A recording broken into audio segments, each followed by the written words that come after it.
محەممەد باقر قالیباف سەرۆکی پەرلەمانی ئێران لە بەغدا پێشنیازی گواستنەوەی کاتی چەکی گروپە چەکدارەکانی بۆ ئێران کردووە بە مەبەستی ڕێگری لە ئەگەری هەر پێکدادانێک و جێبەجێکردنی پلانی چەکداماڵین یان تا کۆتایی ئەیلولی داهاتوو.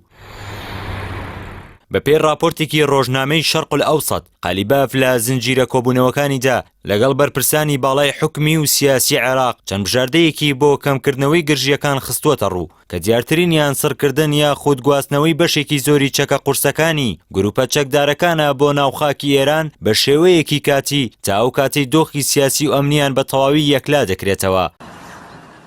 ئەم هەوڵە دیپلۆماسیەی تاران لە کاتێکدایە پەیوەندیەکانی نێوان حکوومەتی ناوەندی و هەندێک لە گروپە چەکدارەکان بەتایبەت دوای ڕووداوی دەستگیرکردن و پاشان ئازادکردنی یەکێک لە سەرکردە دیارەکانی بزوتنەوەی نوجەبە ڕووی لە ئاڵۆزیەکی بەرچاو کردووە و مەترسی ڕوبەڕووبوونەوەی لێ دەکرێت.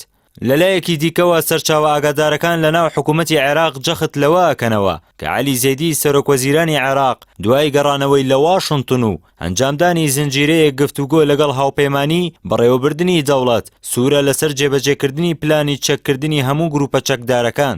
بەپێی پلانەکە دەبێت ئەم پرۆسەیە تا کۆتایی ئەیلولی داهاتوو بە ئەنجام بگات. ئەمە شاوکاتە لەگەڵ خشتەی کاتی تەوابوونی کشانەوەی هێزەکانی ئەمریکا لە عێراق بەپێی ڕێکەوتنە پێشوەختەکان.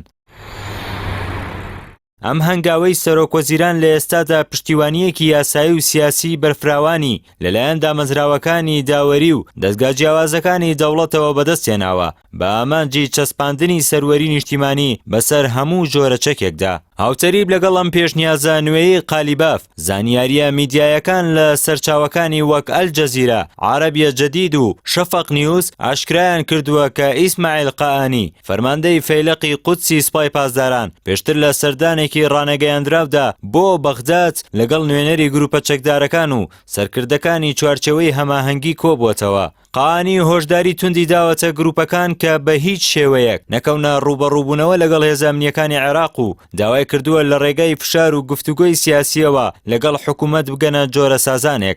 تاران بەڕاشکاوی ڕایگەیاندووە کە نایەوێت ئاسایشی ناوچەکە و عێراق تێک بچێت بۆ پێی هەر جۆرە پشێویەک دەبێتە هۆی قەیرانی ناوخۆیی فراوانتر کە لە بەرژەوەندی هیچ لایەکدانیە و دەبێتە هەڕەشەی جددی بۆ سەر سەقامگیری ناوچەکە بەگشتی.